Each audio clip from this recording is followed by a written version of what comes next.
Okay, so I might as well do an ongoing series on the effects of the eclipse. Consider this a part two. But I can certainly note myself a heightened emotional response, a concentration of a lifetime of pain, and a sense of isolation. Pictures or feelings that match this moment. And I was already thinking about kind of that moment, the period of August 1999, and then later coming to find out it was a similar type of eclipse, total solar eclipse, which we're going into August 21st, 2017.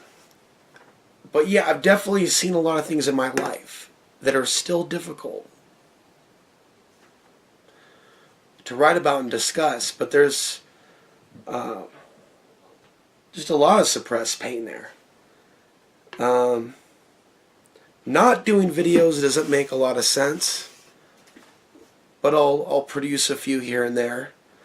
But this is a difficult video to make at a difficult time.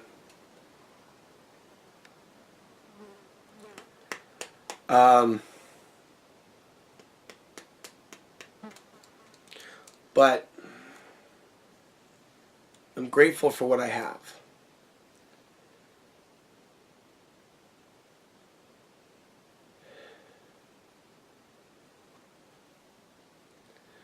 I've also never been more isolated from other people, being where I am, and really trying to keep this at a certain level and not go there. But the day and age that I live in now, that we live in now, is a different day and age than 10 years ago and 20 years ago. And, being exposed to a lot of the brainwashing of others has taken its toll on me. I want to be able to go and work in town and around people. And there's certain things I don't want to deal with. And energies and personalities. And brainwashing programs.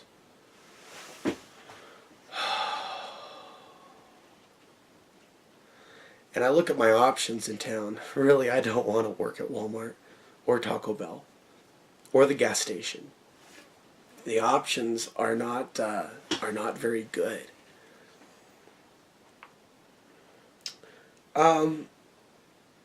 It's difficult. It's difficult to write about family.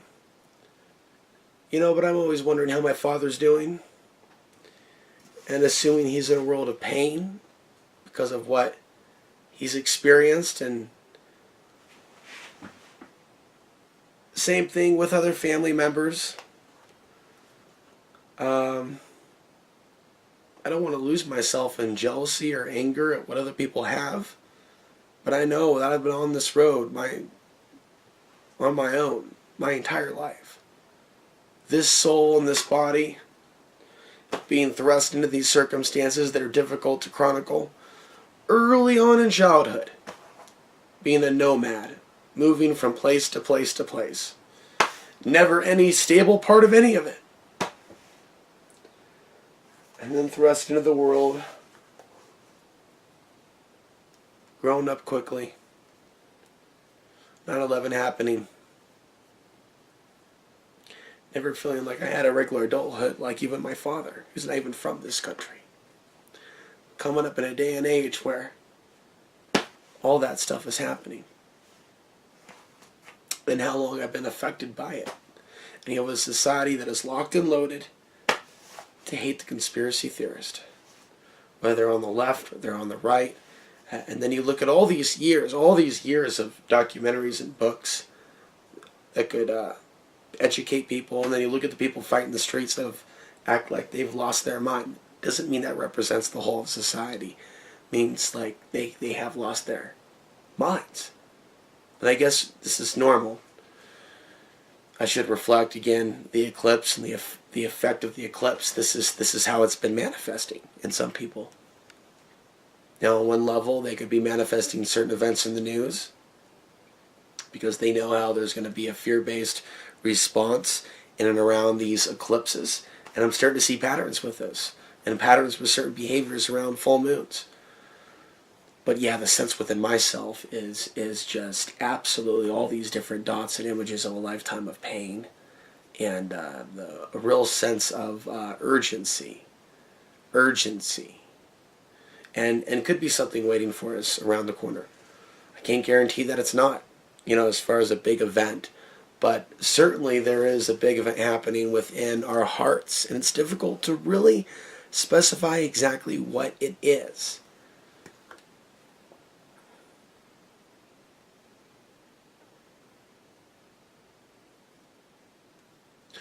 But it's definitely similar to the effect of some of the solar flares and the electromagnetic effect connection.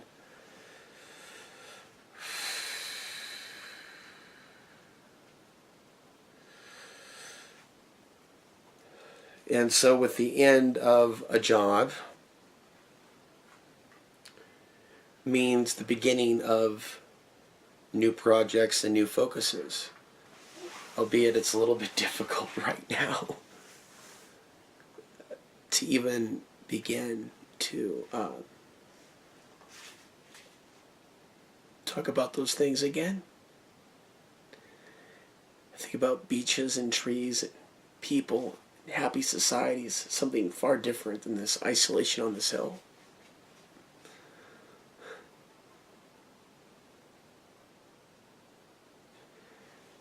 And there's the other reality at 8,000 feet as we go into solar minimum, having a greater sensitivity or being more affected by a combination of the two to the increased cosmic rays impacting our reality. So there's a fair amount of anxiety I'm going through. Not only now am I going to pay for things, but how long am I going to be on this land? And then looking at other factors. But the idea of traveling around a vehicle in this nation, right, during this period in time, oh no, not going to happen. A lot of people still contact me with regards to questions about Costilla County. Not so much other parts of the state.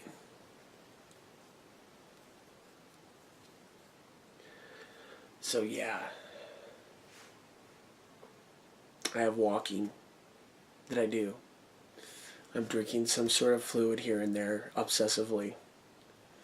I'm thinking way too much about my whole life as it all seems to flash before my... Kind of like when I was sick last month with a stomach flu. It's like my life flashing before my eyes. Well, it's still that same feeling and that feeling of urgency. And there's definitely so much heartbreak, suppressed heartbreak, that is just there. And it's like, oh my God. And it's these flashes of Portland and these different periods in my youth and early 20s. And it is not fucking awesome to relive that shit. And that's obviously what these eclipses bring.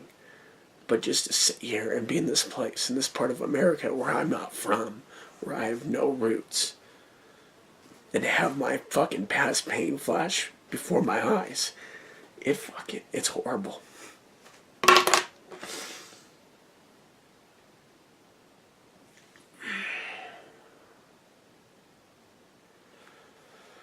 Oh, I see the benefit of a positive attitude throughout the whole thing, though, in getting through this wave. And certainly not giving up on the area as much of a hermit that I've become. But I definitely don't feel like this is the right time for me to break outside the box of the shed. I'm looking for another endeavor. I'm looking for other options. Today, this week, doesn't feel like that week till we get over this hump. So I'm going to sit here and I'm going to process some of these thoughts. Because it really is a question whether it's become the off-grid dream or the off-grid nightmare. And sometimes it takes turns flowing between the two.